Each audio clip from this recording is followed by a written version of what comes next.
कोळी kitchen रेसिपीजमध्ये आपलं स्वागत आहे। आज आपण डाळ तडका बनवणार आहोत। तरी तुरीची डाळ घेतलेली आहे मी 1 वाटी, स्वच्छ धुवून घेतलेली आहे। एक कांदा घेतलेला आहे बारीक चॉप करून, एक टोमॅटो घेतलेला आहे चॉप करून बारीक, आलं लसूण ठेचून घेतलेले खलबत्त्यामध्ये 1 चम्मच घेतले एकूण, हळद घेतलेली आहे अर्धा चम्मच, घरगुती कोळी मसाला घेतलेला आहे 1 चम्मच, मीठ घेतलेलं आहे, कोथिंबीर घेतलेली बारीक चिरून, तेल घेतलेलं आहे, हे फोडणीसाठी साहित्य घेतलेत, हे तेजपत्ता घेतलेला आहे एक, 2 सुक्या मिरच्या घेतलेल्या आहेत, जिरं घेतलेलं अर्धा चम्मच, हिंग घेतलेले 1/2 चम्मच। आता एका कुकर मध्ये मी डाळ काढून घेतलेली आहे।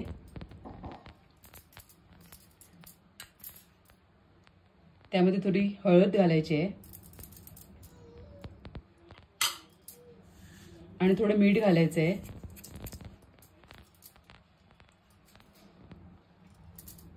पाणी घालून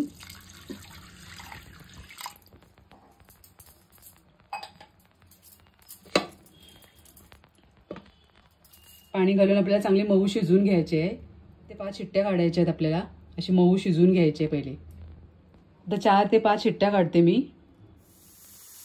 आपण 5 शिट्ट्या घेतलेल्या आहे डाळीला। आता फोडणी करूया। आता कढई गरम झालेली आहे, तेल घालते।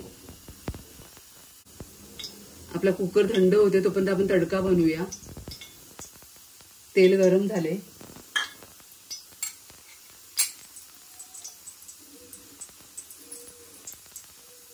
तेजपत्ता घालते,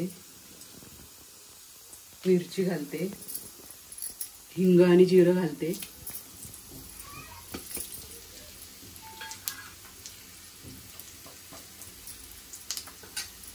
फोडणी तडतडलेली आहे। लसूण घालूया,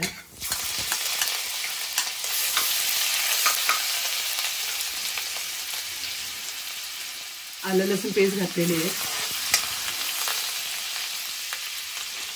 कांदा घालायचा आहे,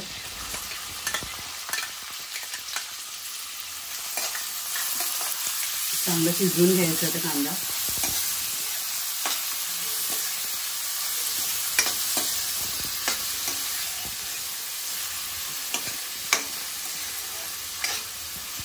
रेसिपी खूप सोपी आहे पण खूप छान लागते।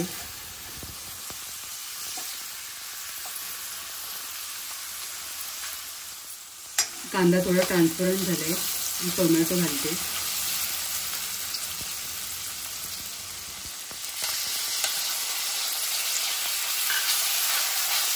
टोमॅटो सुद्धा मऊ चांगला शिजवून घ्यायचा आहे।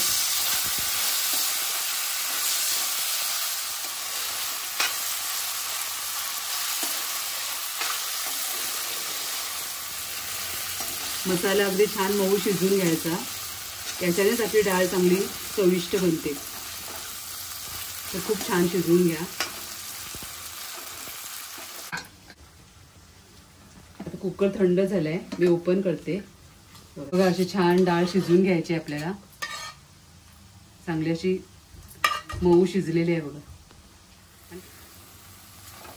तडका चांगला शिजलेला आहे, तर मसाले घालूया। पण डाळ उकडताना थोडी हळद घातली होती, तडक्यामध्ये अगदी थोडीशी घालायची आहे, 1/2 चम्मच। घरगुती कोळी मसाला घालते 1 छोटा चम्मच। घरगुती कोळी मसाल्यामध्ये धणे जिरे पावडर असते, तर वरून घालायची काही गरज नाही। तुमच्या मसाल्यामध्ये नसेल तर तुम्ही घाला। चांगलं मिक्स करते।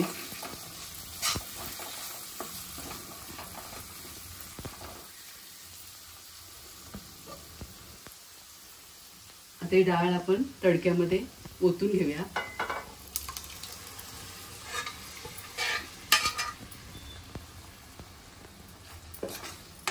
आणि डाळ थोडी घट्टसर असते, एकदम पातळ नाही बनत, अशा प्रकारे डाळ असते।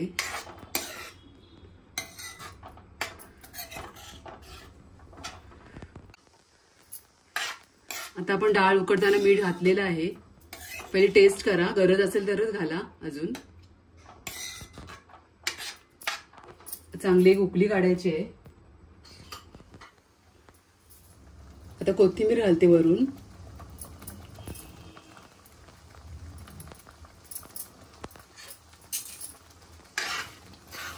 आता आपली तडकेवाली डाळ तयार आहे सर्व करण्यासाठी. अशा प्रकारे आपला डाळ तडका तयार आहे. तुम्हाला माझी रेसिपी आवडली असेल तर नक्की या पद्धतीने बनवून बघा. रेसिपीला नक्की लाईक करा आणि आपल्या चॅनलला नक्की सबस्क्राईब करा. धन्यवाद.